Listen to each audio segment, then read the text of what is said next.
Hello everyone and welcome back to the shop. So what we're going to be working on today is I'm going to forge out a Friedrich's cross, also known as a split cross, and I'm going to be making it into a wall hook. And so what we're starting here with is a piece of 3/8 square stock, 3 inches long.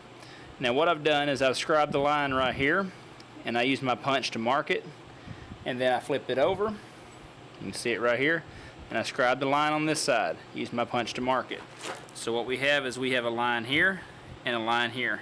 Now, if you've ever seen these done before, in the center of the cross there's always a diamond shape.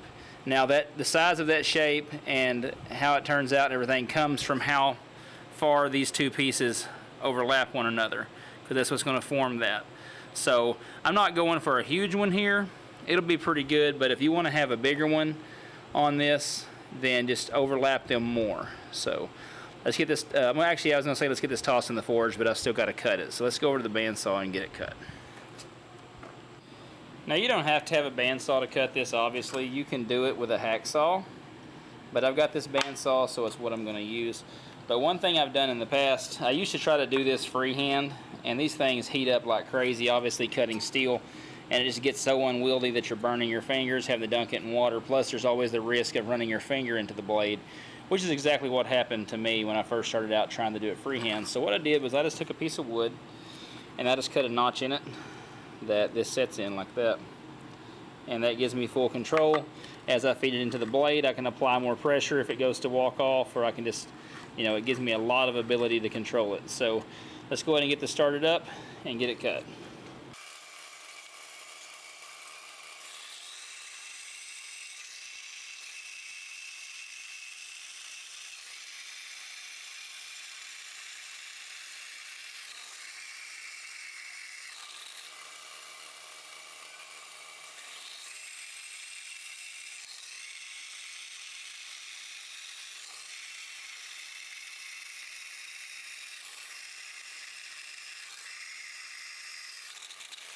And if you're wondering why this piece of wood's on there, it's because my table on this bandsaw sucks. That's the only reason. No other purpose besides that. I'm going to get this dunked in some water and cooled off, and then we'll get to forging on it.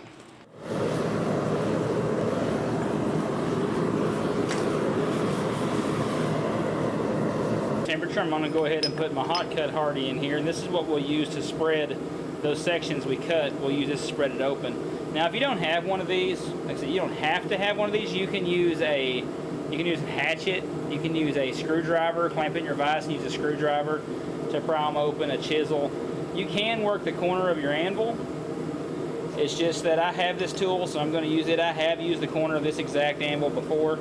Just use the sharpened edge or the sharp edge here on your anvil, and you can open them right up. So it's not very difficult at all. This is a pretty simple project, but this does make it a lot easier. The hatchet clamped in the vise does too, or a wedge. So, alright, let's get it up to temperature and we'll move on.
Alright, well there's how we turned out. Quick, easy little project. I am aggravated that I got that when I punched that it got off center, but oh well.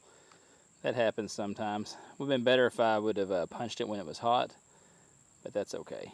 This will work. This is for me anyway.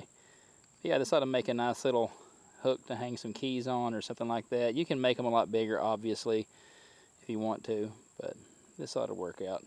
I was going to originally drill the holes in the arm portion of the cross, but it just, with this being so small, I didn't think it would look right, so I just went with a single hole.